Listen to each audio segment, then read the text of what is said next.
5 സുന്ദരികൾ.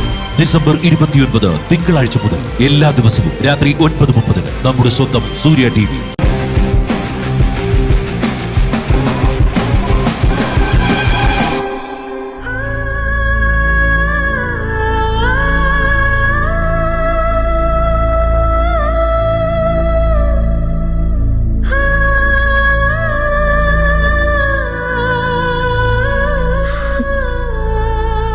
ഞാൻ ആ ജോലിക്ക് കയറാൻ തീരുമാനിച്ചു വെച്ച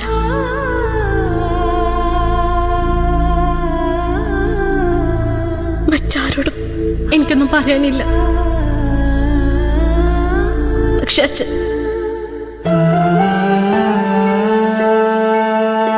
അച്ഛനെല്ലാം അറിയണം. മനസ്സുണ്ടെങ്കിലും എന്നെ അനുഗ്രഹിക്കണം. എന്റെ നന്മ മാത്രം ആഗ്രഹിക്കുന്ന അച്ഛന് ഇങ്ങനൊരവസ്ഥ വന്നതിൽ നല്ല സങ്കടമുണ്ട് എനിക്ക്. അല്ലായിരുന്നെങ്കിൽ എങ്ങനെയൊക്കെ എനിക്ക് ജോലി കിട്ടിയ സന്തോഷം അച്ഛൻ പ്രകടിപ്പിക്കുമായിരുന്നു എന്ന് എനിക്ക് നന്നായിട്ട് അറിയാം.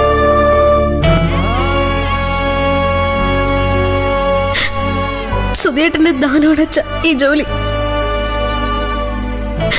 ആ ഓർമ്മ, ആ നന്ദി,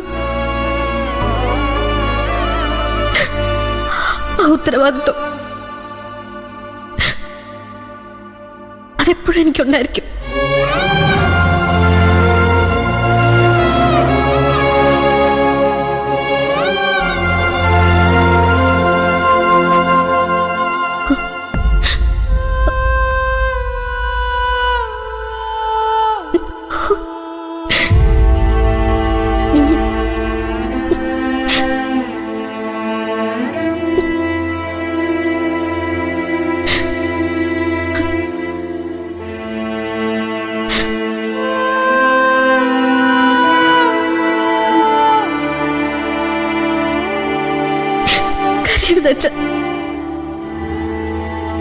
അച്ഛൻ കരയുമ്പോ ജയിക്കുന്നത് അച്ഛനെ ഇങ്ങനെ ആക്കാൻ ശ്രമിച്ചവരാ.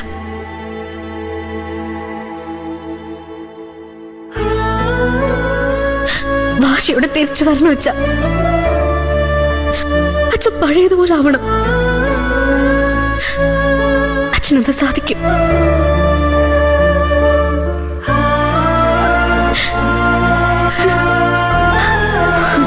ആ ഒരു ദിവസത്തിന് വേണ്ടി അച്ഛൻ ഞാനിനി കാത്തിരിക്കുന്നത്.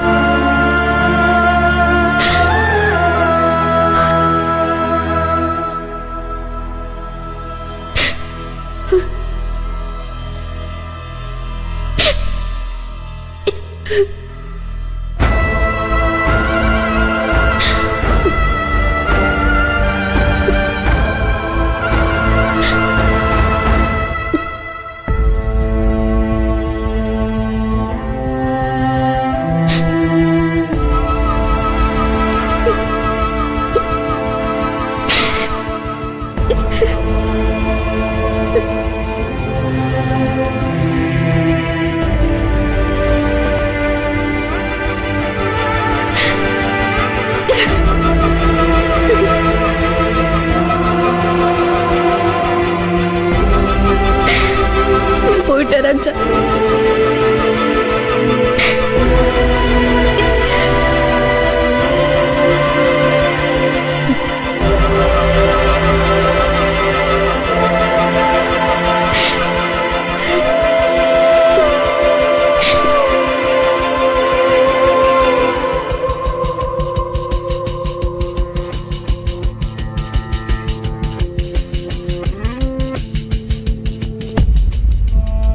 പ്രാർത്ഥിക്കണം അമ്മ എനിക്ക് വേണ്ടി.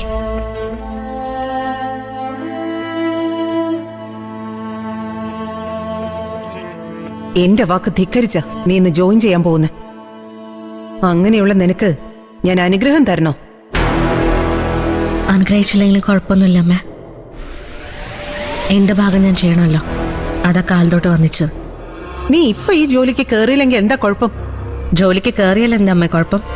അച്ഛൻ അങ്ങനെ കിടക്കുന്ന കണ്ടില്ലേ? മനോഹരേട്ടന്റെ കണ്ണ് നിറഞ്ഞൊഴുകി. സങ്കടം കൊണ്ടല്ലേ അത്? അമ്മ, അത് സങ്കടം വരുമ്പോ മാത്രല്ല, സന്തോഷം വരുമ്പോഴും ആളുകൾ കരയും. അച്ഛന്റെ കണ്ണീന്ന് പുറത്തേക്കൊഴുകിയ കണ്ണീര് സന്തോഷ കണ്ണീരാ. എനിക്കങ്ങനെ തോന്നിയില്ല. എനിക്കങ്ങനെയാ തോന്നിയത്. നീ ഒരു കാലത്തും ഗുണം പിടിക്കില്ലടി. എന്റെ വാക്ക് ധിക്കരിച്ച് ഈ ജോലിക്ക് കേറിയ അധികകാലം നിനക്ക് പിടിച്ചു നിൽക്കാൻ പറ്റില്ല. നിനക്ക് ആ ജോലി നഷ്ടപ്പെടും. ജോലി പോയിക്കോട്ടെ അമ്മ. അങ്ങനെ ജോലി പോകുമ്പോ അമ്മയ്ക്ക് കൂടുതൽ സന്തോഷിക്കാലോ. അമ്മയുടെ പ്രശ്നം എന്താണെന്നറിയോ? അസൂയ. വേറെ എന്ത് കാര്യമാണെങ്കിലും അമ്മയ്ക്ക് ഞാനത് സന്തോഷത്തോടെ തന്നേനെ. പക്ഷേ ഈ ജോലി, അത് മാത്രം അമ്മ ഇനി പ്രതീക്ഷിക്കണ്ട. കാരണം സുധേട്ടൻ വഴി കിട്ടുന്ന ജോലിയായത്. ഇത് ഞാൻ സ്വീകരിച്ചില്ലെങ്കിൽ ദൈവം പോലെ എന്നോട് പൊറുക്കില്ലമ്മേ. കുടുംബസ്നേഹം ഇല്ലാത്തവളാ നീ, ഐശ്വര്യം കെട്ടവള്. കണ്ടില്ലേ ഓരോന്ന് സംഭവിക്കുന്നേ? ആദ്യം എന്റെ മോൻ പോയി, ഇപ്പൊ ഭർത്താവും. എല്ലാത്തിനും നീ ഒറ്റൊരുത്തി കാരണം സംഭവിച്ചത്. അമ്മ എന്നെ എന്ത് വേണേലും പറഞ്ഞു, അതൊന്നും എന്നെ ബാധിക്കാൻ പോകുന്നില്ല. കാരണം എന്താണെന്നറിയോ? ഇതിനേക്കാളും വലുത് അമ്മ എന്നോട് പറഞ്ഞിട്ടുണ്ട്. അതിലുപരി അമ്മ എന്നെ എന്ത് പറഞ്ഞാലും അതെനിക്ക് കേൾക്കില്ല അമ്മ. എന്റെ കൂടെ എന്റെ സുധിയേട്ടന്റെ ആത്മാവുണ്ട്. അത് തരുന്നൊരു ബലമുണ്ട്. ഞാൻ പോയിട്ട് വരാമേ.